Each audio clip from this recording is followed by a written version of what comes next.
Remember, this is a business, and you have to be willing to invest in yourself. You have to invest in a good editor who will tell you what's working and not working.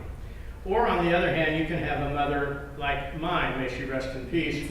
She didn't think that I walked on water, she thought I taught walking on water. And so when I wrote my first book, Motion to Kill, I gave it to her to read. And a couple weeks go by and she calls me up and she says, well, I read your book. I said, yeah, Mom. She said, you know, I don't normally read this sort of thing, but I think it was okay. I said, yeah, Mom. She said, well, there was just one thing. I said, what's that, Mom? She said, the sex scenes are a little dry. My mom said the same thing.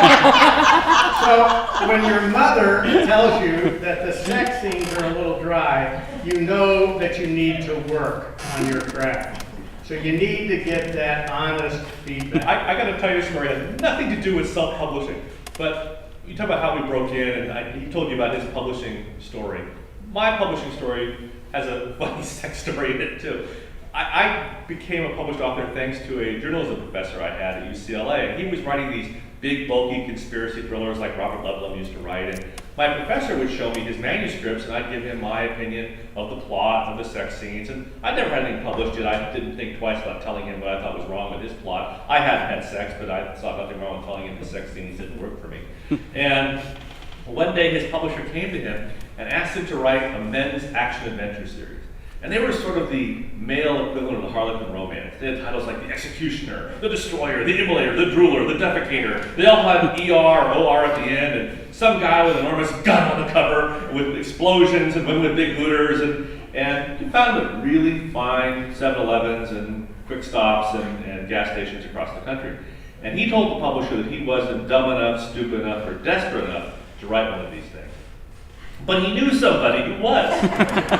And he recommended me. And I knew Lee Goldberg was not a really grabber of a name, so I came up with the pseudonym Ian Ludlum. So I'd be on the shelf next to Robert Ludlum, who was the best-selling author in America at the time, and Ian for Ian Fleming.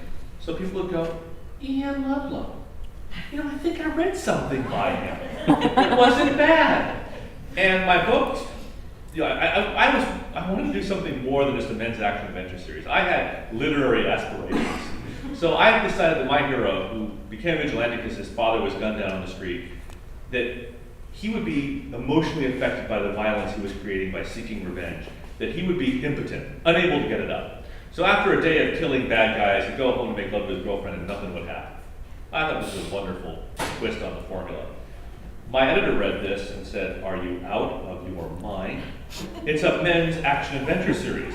Not only is he having sex, he's having fabulous sex. What's the matter with you? You think some guy at a truck stop in Mobile, Alabama wants to read about a guy who can't get it up? Come on! So, okay, fine. So I wrote these sex scenes that were physically impossible, that defied gravity. They're absolutely absurd. The hero would look at a woman and she'd collapse into a coma of orgasms. And positions no human being could possibly pull off unless they broke several bones in their body.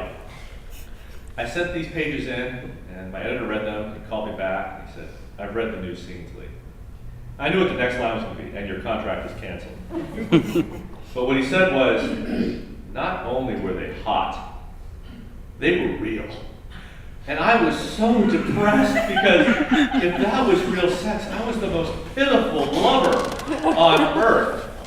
Which is all another lesson by Lee in Write What You Know. Yeah.